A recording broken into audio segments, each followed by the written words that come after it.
उनकी पनाह, आज मदद मांग उनसे। फिर ना मानेंगे क़यामत में। अगर मान गया वो सहाबा इकराम रिदवानुल्लाह ताला अलैहिम अजमाइन सारी मुसीबतें उठा करके भी मेरे नबी पाक की एक चीज छोड़ने को भी तैयार नहीं रहे। हजरत खुबैब इब्न अदी, जिनको मक्का वालों ने पूरी तरह से मुसला कर दिया था, उनके नाखून पकड़ से खींचे थे, नाक काट दी थी, कान काट दिए थे, होंठ काट दिए, आंखों में सलाइयां फेरी, तब जाकर के किसी जालिम मक्का के रहने वाले एक शख्स ने कहा था, खुबैब क्या ये अच्छा होता तेरी जगह मोहम्मद होते और तू आराम कर रहा होता। उस वक्त भी हजरत खुबैब को जलाल आया, कटे हुए जिस्म के साथ कहते खबरदार दोबारा ये जुमला मत कह। खुबैब को इस बात के लिए तू तैयार महसूस करेगा कि मेरे जिस्म के 1000 टुकड़े हो जाएं, लेकिन मैं इस बात को हरगिज गवारा नहीं करूंगा कि मेरे नबी के कदम में कांटा भी चुभ जाए। कांटा भी चुभने को बर्दाश्त नहीं करते। अजीज़ान गिरामी वक़ार, हमने कौन सी मुसीबतें उठाई? मुझे बताओ है मुसलमानों, क्या आज तुम्हारी गर्दनों पर किसी ने तलवार रखी है कि नमाज पे जाओगे तो तुम्हें कत्ल कर दिया जाएगा, मस्जिद की तरफ जाओगे तो तुम्हें मार दिया जाए? कोई तकलीफ नहीं। फिर भी हम मजे से नमाजें छोड़े हुए, मजे से सो सो करके नमाजें छोड़े हुए। उन्होंने तलवारों के साए में नमाज नहीं छोड़ी, कुफ्र की धरती में रह करके निजाम मुस्तफा की बातें करते रहे, अलल ऐलान मेरे नबी पाक के इश्क और मोहब्बत की बातें करते रहे। आपसे भी पूछा जाएगा, हमसे भी पूछा जाएगा, सवाल तो होगा। जो आशिकाने मुस्तफा की जमात कहलाते हैं, क़यामत के दिन आप सबसे सवाल होगा।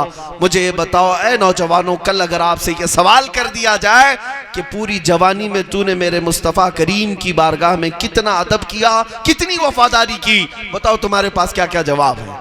हद तो यह है कि हमें कब्र में जाने के लिए दिखाने वाला चेहरा मौजूद नहीं है, हश्र में जवाब देना बहुत बड़ी बात है। इसीलिए नौजवानों, बदलो अपनी जिंदगी को, आ जाओ उसी नुक्ते पर जहां मेरे आका ने हमें छोड़ा था, वहीं हमारी कामयाबी मौजूद है। आ जाओ वापस।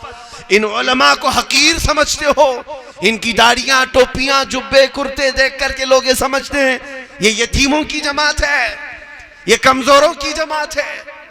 नादानो, यहीं से तो दीन की दूरी शुरू हुई है। यहीं से कुछ उन लोगों की जो चर्बी बढ़ती चली गई, जो दीन का मजाक और दीनदारों का मजाक उड़ाने लग गए। तुम्हें खबर नहीं ये नायबान रसूल हैं, जो तुम्हें रसूल पाक के कदमों तक पहुंचाने की बात करते हैं। ये सादा लिबास या इनके जुब्बे, कुर्ते और इनकी हल्की टोपियों पर न जाओ। यह हकीकत में मेरे मुस्तफा करीम सल्लल्लाहु ताला अलैहि वसल्लम तक पहुंचाने की बात करते हैं, उनके कदमों में ले जाने की बात करते हैं। और कल को मरोगे तो इन्हीं के सामने लाकर तुम्हें बांध के रखा जाएगा। हाँ हो गई, मौलवी साहब पढ़ाओ इनके ऊपर नमाज, जिंदगी भर तो नमाज पढ़ता नहीं था, मौलवी साहब इस पर पढ़ा देंगे। अजीज़ान गिरामी, हालात इस कदर बेकाबू होते चले जा रहे हैं। ये बातें थी कुछ हमारे अखलाक के बिगाड़ की, लेकिन मुल्क के जो पुरतशद्दुद हालात हैं, इसमें हमारी जिम्मेदारी ये है कि खौफ ना रखो, डरो मत, अपने शऊर को बेदार रखो और अपने उन लोगों को पहचानो जो आज तक तुम्हें गुमराह करते रहे, सियासत के नाम पर, दौलत के नाम पर, ताकत के नाम पर, कभी तुम्हें मसलहत की आड़ में इस तरह की बातें करते करते तुम्हें बुज़दिल बनाते रहे। पहचानो अब वक्त आ गया, अपने उन लीडरों की कुर्सियों को भी हिलाओ जिनको तुम वहां तक पहुंचाए हो। मियाँ, अगर तुमको वहां तक पहुंचाया गया तो अब बिजली, पानी, गटर, नाले की बात नहीं, मेरे नबी पाक की इज्जत की बात है। ये पार्लियामेंट में पहुंचे हुए उन मुसलमान लीडरों से भी मैं बात करना चाहता हूं जिनको मुसलमानों ने वहां तक पहुंचाया है। क्या ये गटर के ही नेता हैं? क्या ये सिर्फ बिजली और पानी और नल के ही नेता हैं? मैं औरों की बात नहीं कर रहा, जो मुसलमान नाम रख करके पार्लियामेंट तक पहुंचे हैं, मुझे ये बताएं, चाहे वो किसी भी फिरके के रहने वाले हो, कलमा किस नबी का पढ़ा है इन्होंने? कौन से नबी का कलमा पढ़ा है? अगर मोहम्मदुर रसूलुल्लाह ही पढ़ा है तो उनकी इज्जत पर जब हमले हो रहे हैं तो इनकी जुबानें बंद क्यों है? इतनी भी तो गैरत जागना चाहिए, लेकिन उनको जगाने के लिए भी इसी मजमे की जरूरत है। आपसे ही ये तब्दीली शुरू होगी। क्या अब ये मुतालबा बरहक नहीं आपका? आप राशन कार्ड, आधार कार्ड के नाम पर एहतजाज कर ले जाते हो, आप अपने गटर, अपने राशन, अपने रोड के लिए एहतजाज करते हो, मांग और मुतालबा करते हो। ऐ मुसलमानों, इतना भी तो हो कि अपने नबी पाक की इज्जत का भी मुतालबा करें इनसे।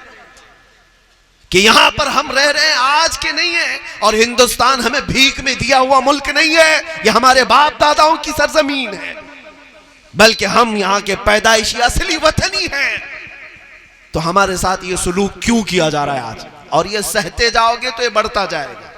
इमाम हुसैन आली मकाम ने फरमाया है, मेरे नजदीक जालिम सिर्फ वो ही नहीं जो तलवार उठाता है, जालिम वो भी है जो जुल्म सहकर खामोश रहता है, जो आवाज नहीं उठाता, हक बात नहीं बोलता, वो भी जालिम है।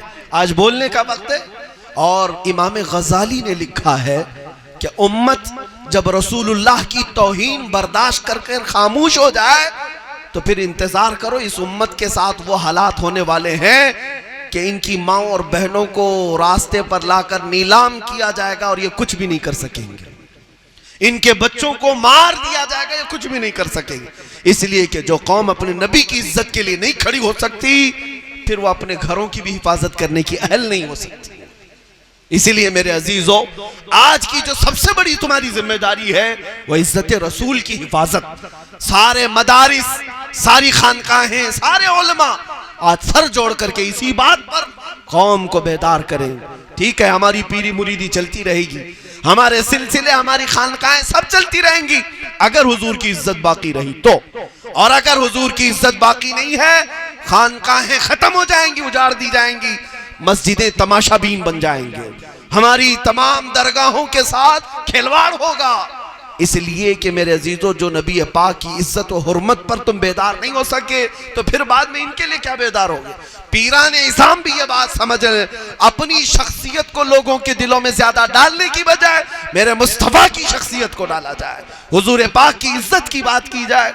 इसलिए कि मैंने ये भी पढ़ा है, हजरत इमाम राजी का कौल है कि अगर तुम चाहते हो कि तुम्हारा बच्चा जवानी में तुम्हारा वफादार रहे, तुम्हारा बेटा अगर तुम्हारे बुढ़ापे के वक्त जवान होकर के भी वो तुम्हारा अदब करे, एक ही चीज है कि बचपन में उसके सीने में सिर्फ अल्लाह और रसूल का डर डालो, अल्लाह और उसके रसूल की मोहब्बत डालो। फिर होगा ये कि तुमने बच्चे को अल्लाह और उसके रसूल की मोहब्बत डाली थी, जवानी में मौला बदले में तुम्हारी मोहब्बत उसके सीने में डालेगा। और ये हमने देखा है, जिन वालिदैन ने अपने बच्चों की तरबियत में अल्लाह और उसके रसूल की मोहब्बत डाली थी, वो बूढ़े हो गए, बिस्तर पर लेट गए, लेकिन जवान बच्चे भी उनके सामने सर झुकाए खड़े रहते हैं। यही हाल पीरों के साथ और असातिज़ा के भी साथ होगा। अगर अपने शागिर्दों और अपने मुरीदों के दिलों में मेरे मुस्तफ़ा करीम पर मर मिटने वाली मोहब्बत डालेंगे, जिस वक्त सारी दुनिया से हम तन्हा हो जाएं, इंशाअल्लाह अज़ीज़ ये हमारे लिए दुआ गो भी होंगे और मददगार भी।